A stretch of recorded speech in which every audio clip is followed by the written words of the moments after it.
What's going on, guys? It is the Derf, and I want to welcome you to the third video of the series, six-part series. I'm going to be going over S Tier Strand weapons with you guys all today. I'm going to be taking you back into the Breakneck mission, showcasing some of what makes these weapons very coveted in a variety of activities and have made my S Tier list. So if you do find anything helpful in this video, make sure you hit that like and subscribe button, please, and thank you.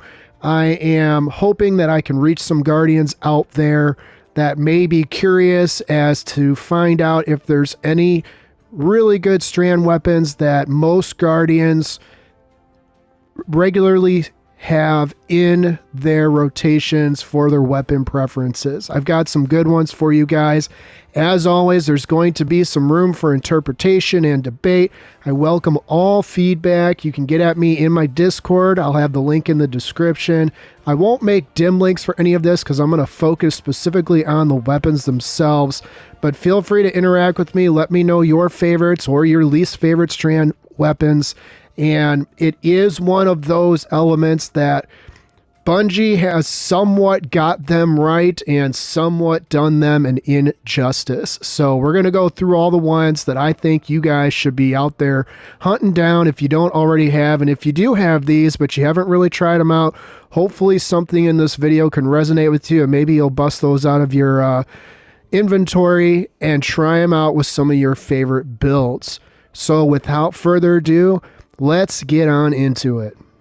Alrighty, getting into the strand element. First up on the list, in no particular order of course, is Rufus's Fury, a staple in a lot of Guardians inventories, their main inventories that they carry on them at all times. Rufus's Fury is great in both PvE and PvP activities.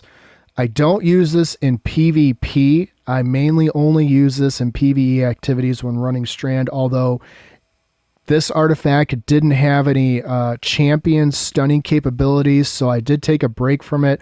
But you can see I've got only a few kills with this thing since its inception into my inventory, and I highly recommend farming Root of Nightmares until you can get this, and then when you craft it, if you're going to take it into PvE, Demolitionist and Hatchling are absolutely insane with this thing. You can put it with ricochet rounds and arrowhead break, and then the recoil is easy enough that you're not going to need the counterbalance.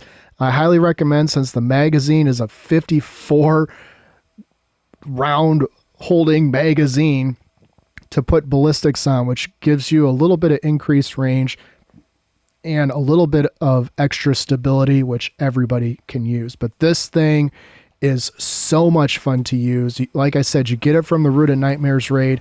It's 100% worth the effort, worth the grind. I mean, you can see, it's basically a laser beam at 720.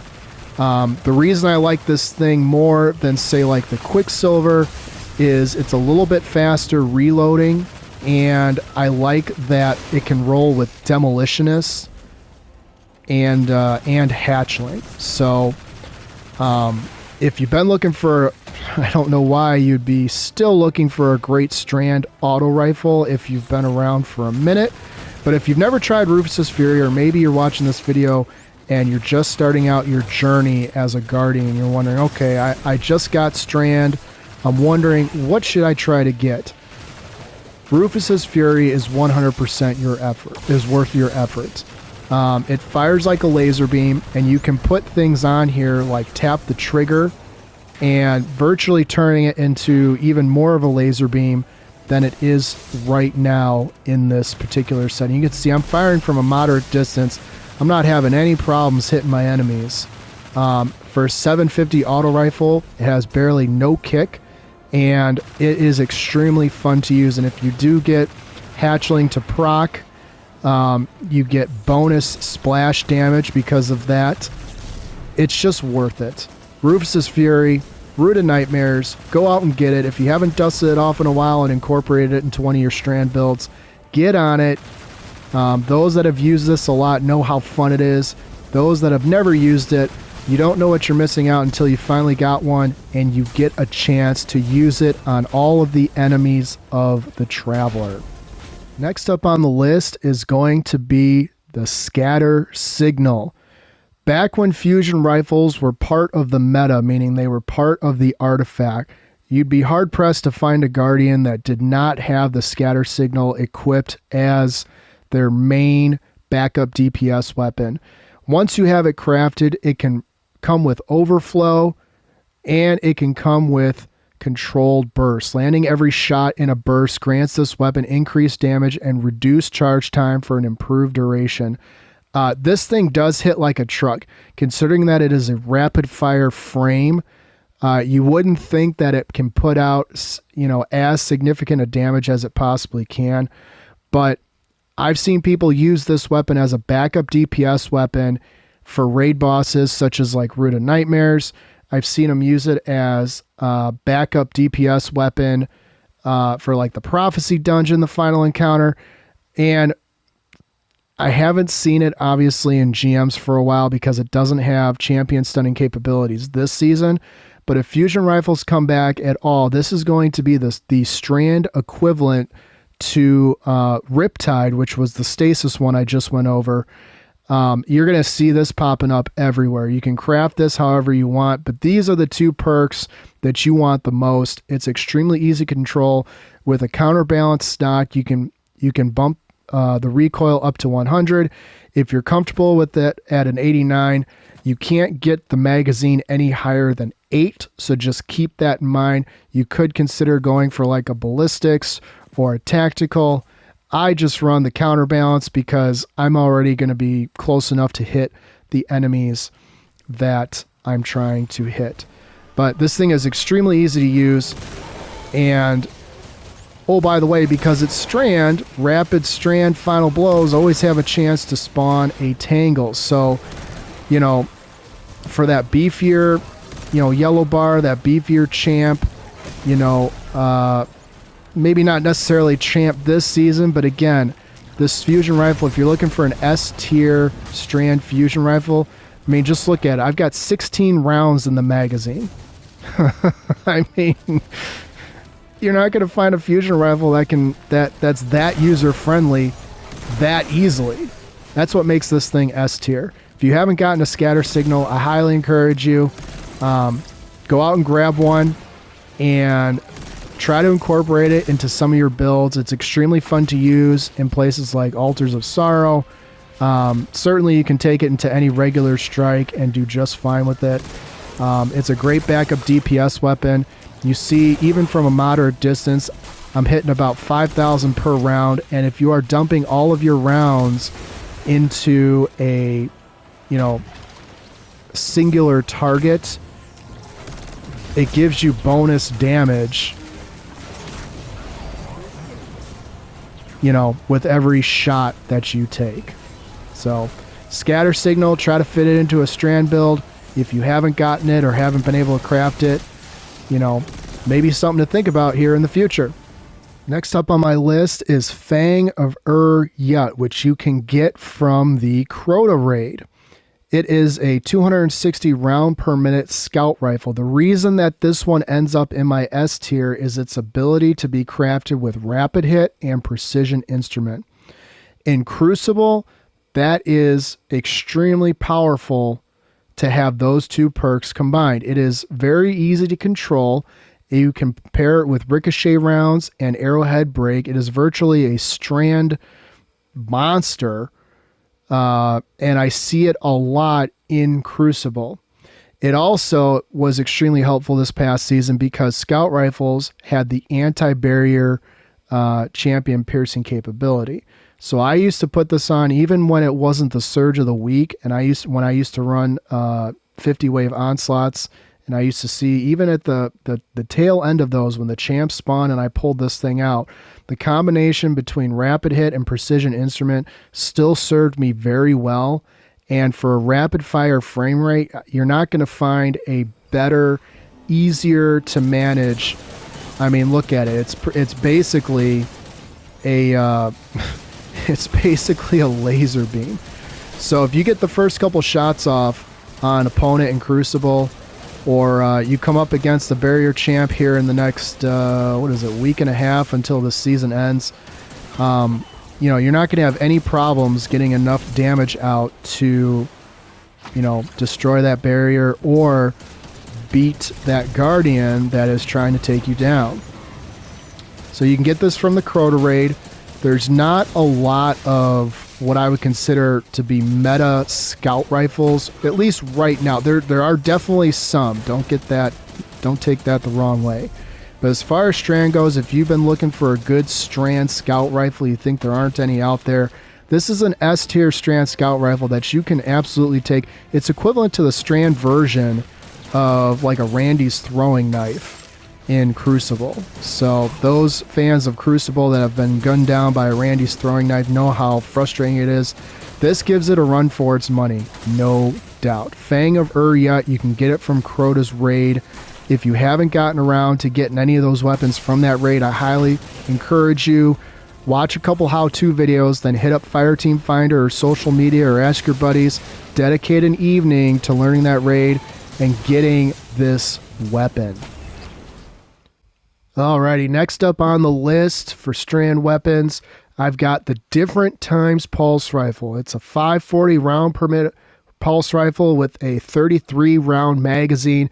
It is essentially a 600 round per minute auto rifle if you think about it like that, but this can be used in a variety of activities where you are going to be dealing with dense situations. It's got the Unsated Hunger, increased handling, reload speed, and stability when no abilities are fully charged. Swords gain increased guard resistance and charge rate instead.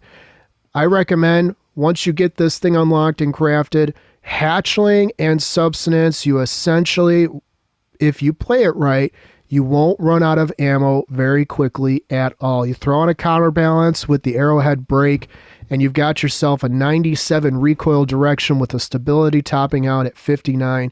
This is well worth your time and effort. It came out during Season of the Deep, so if you happen to miss that, Zur occasionally sells this, and Banshee occasionally sells decent curated rolls.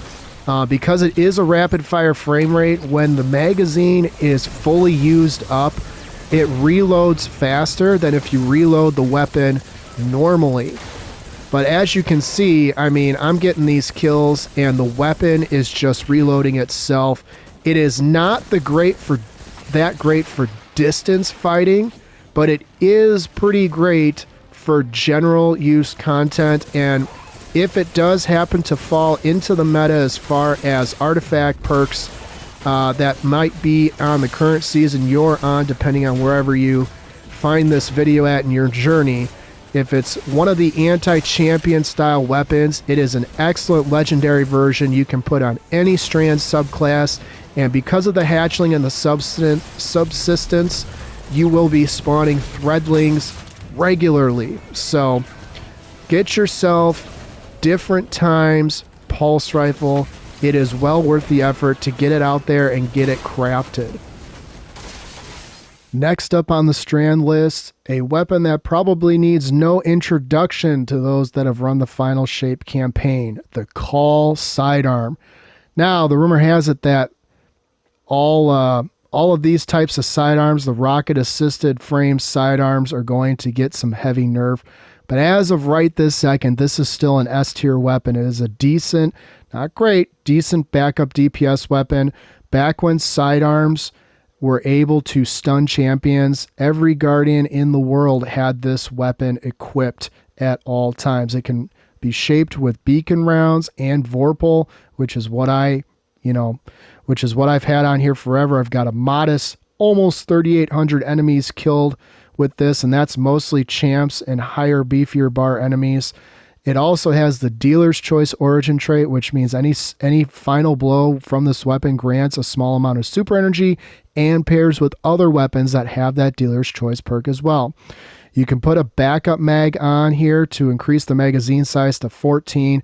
It only fires 100 rounds per minute, but as you're going to see here, you're not going to be hurting for speed. I mean, you see how much damage I'm doing, per round.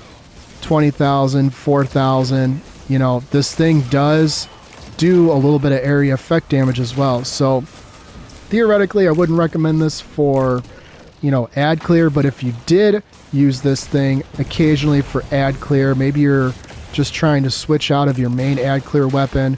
It's got extremely fast reload rate, and any Guardian everywhere, you know, that's used this thing. Again, it hasn't been nerfed yet by Bungie, which I've, you know, read and seen that it's coming at some point. I don't know how hard that's going to hit this thing, but right now this thing is still S tier. You can take this into any raid. You can take this into, you know, any semi-difficult activity and put out very good DPS. It was also a popular option for those that like to run double special ammo weapons. That means a special ammo weapon in your primary and in your energy slot as well. So if you haven't gotten around to shaping the call, I encourage you to do so. You can get it from Ghost on the Pale Heart. And once you get enough patterns, you know, from farming the engrams on Pale Heart, you can craft it to your liking. Beacon rounds and Vorpal is what I highly recommend, though. So if you haven't pulled this out in a while, which I haven't, admittedly, because it doesn't stun champions this season, it's a good weapon to refamiliarize yourself with or familiarize yourself with for the very first time. Alrighty. Lethal Abundance Auto Rifle. Now, this graces the list twice, both for its utility in PvP and PvE. Right now, I've got the PvE, what I would consider to be the best role that you can have: Enlightened Action and Target Lock. For a 360 auto rifle with 34 rounds in the magazine, you can take this thing into Crucible, which, by the way, you do get this from farming Iron Banner. So if you need a reason to play Iron Banner, this is your reason. This thing is essentially a laser beam. And when it comes to stability and recoil control in Iron Banner, or just Crucible in general, that is the difference between winning a one-on-one and losing a one-on-one. It is extremely easy to use. The reload speed is not terrible on it. The range is phenomenal on it. Obviously, the impact you see is up to 33. And I started masterworking it, but I didn't fully masterwork it. Handling is a little bit lacking in all high impact frame auto rifles. But if you're looking for a really good strand auto rifle that maybe doesn't fire as fast, this 360, I don't know, did I say 390 earlier? 360 round per minute Lethal Abundance is great. This role specifically for PvP. Now, what I'm going to demonstrate it with is this roll. Lethal Abundance can also roll with Arrowhead Break, Flared Magwell, Slice, and Hatchling. Slice and Hatchling are staples in PvE type activities. With Arrowhead Break, you don't even need to throw on a counterbalance. So what I would recommend in that aspect, if you are going to put something else on, is first I would masterwork it. So I'm going to bump this range up. It's going to go up 5 more clicks to either 89 or, well, I guess 90, because I'm only on 4. So it's going to hit 90 range, which is ridiculous. You can put the backup mag on, or what I would probably recommend if you're going into PvE would be the tactical, which is granting increased reload speed and handling. But as you're going to see here, it's got a very good sight picture. You can see the you can see the roll of recoil on this thing. I mean, you're hitting things. You're just pulling the trigger and just standing there and watching. I have virtually no pressure on my joystick to hold this thing in place from veering off target. And just to prove my point, I'm going to fire at this guy. I mean, you're putting out really good damage from a very far distance. And when it comes to PvP, that is key. Being able to pick your enemies off from a distance, because that's, you know, what a lot of play style is in PvP. It's not always up close and personal. But the fact that it can roll with Hatchling and Slice means that you have the ability to, theoretically, if you time it right, you can take this into higher end content with champions. Now, I don't recommend that, specifically for this weapon to be your normal go-to. But just the fact that this has the ability to level even the toughest of enemies makes this an S tier weapon. And the fact that you can use this thing in PvP. There aren't many weapons that are as equally good in PvP as PvE. This is probably one of the few. And if you've been looking for a Strand rifle, maybe you don't have that ideal roll on Rufus's Fury, and you're just looking for something that's a little bit more stable, or maybe you're looking for a reason to play Iron Banner because you think all of the weapons that are available in it are not really up to snuff with weapons that you use regularly. I encourage you to farm for a good lethal abundance when Iron Banner is in rotation. It is well worth your efforts. Rounding out the list for S Tier Strand weapons, we have the Pro Memoria, a staple from the Pale Heart, the campaign with Ghost over there. The Pro Memoria is, I don't want to use the term slept on, but as far as machine guns go, in my opinion, it is one of the best options out there if you are a fan of Strand. There's a few reasons why. Number one, it can roll with Reconstruction. Reconstruction is a staple on a lot of weapons that people like to use. The fact that you don't have to manually reload it over time and that it reloads itself over time up to double capacity makes it a very good perk. Also, something that was fun to see when this first came out was the bait and switch option. Now, bait and switch, for those who don't know, gives you a 30% damage buff after firing rounds from your other two weapons into a given target, specifically a boss. The third reason this is a good thing is Dealer's Choice. Dealer's Choice, final blows with this weapon grant a small amount of super energy. Now, that in and of itself isn't a reason to equip it. The reason you would equip this is equipping multiple weapons from the Pale Heart increases this effect. So theoretically, you could not bust this out for the entirety of a strike or whatever, but maybe you're using another Dealer's Choice weapon. Any kill you get with that weapon, simply for having this ready to go at a moment's notice, will give you bonus super energy back for each kill with that other weapon just for having this equipped. Now, the key thing here is you can put this with ricochet rounds and arrowhead break. You can also equip it with a backup mag, because once you equip it with those other perks, your recoil direction will be 100. Now, the key thing here that I think is very nice is that they made this a 600 round per minute firing weapon.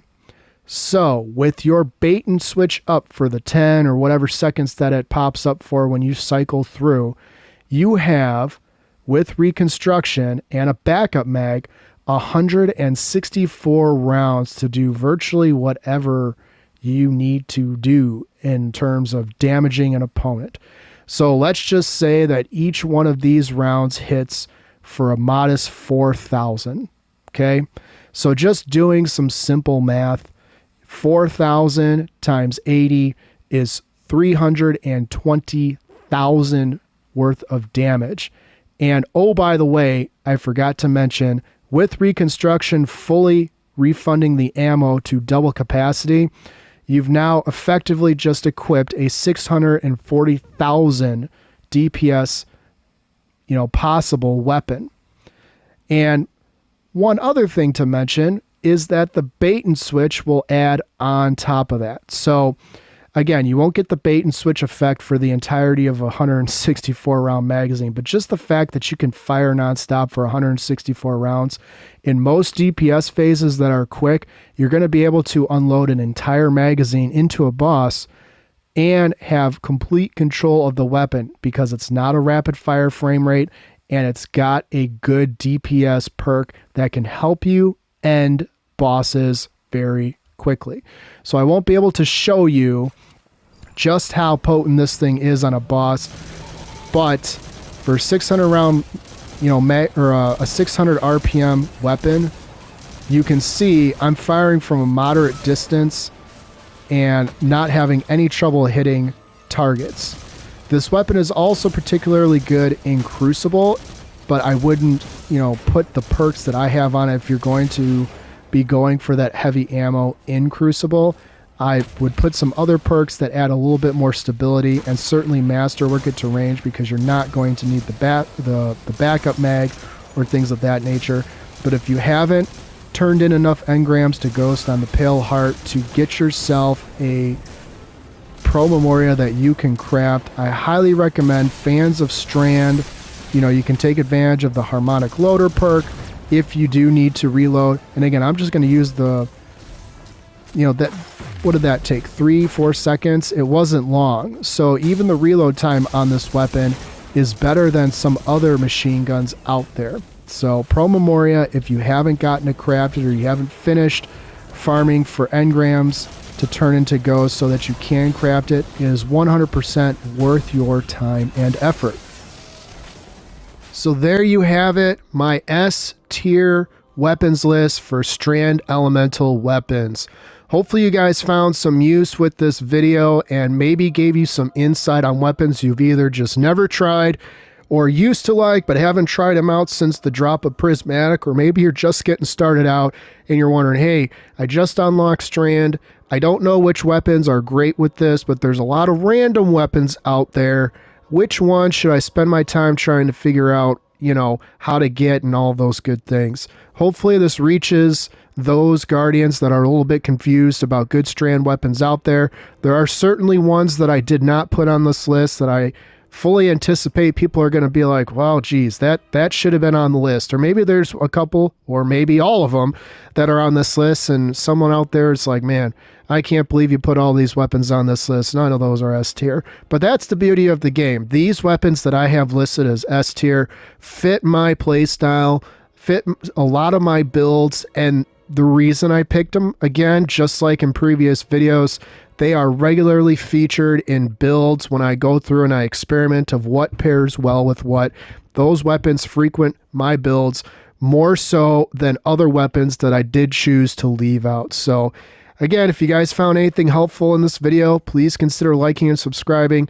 If you know a Guardian in need and you find that anything in this video resonates with you or think might help somebody, that's the goal of these videos, is just to give everybody out there that may have some questions or maybe on the web looking for suggestions, a direction to go where that there's somebody out there advocating for these weapons as their own personal S tier recommendations. So I appreciate all your guys' support.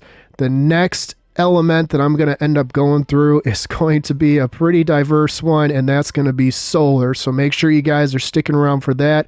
But again, appreciate all the good vibes you guys have sent me here in 2025. I'm going to continue on in the series here with the next video, and we'll see you guys next time. You guys take care.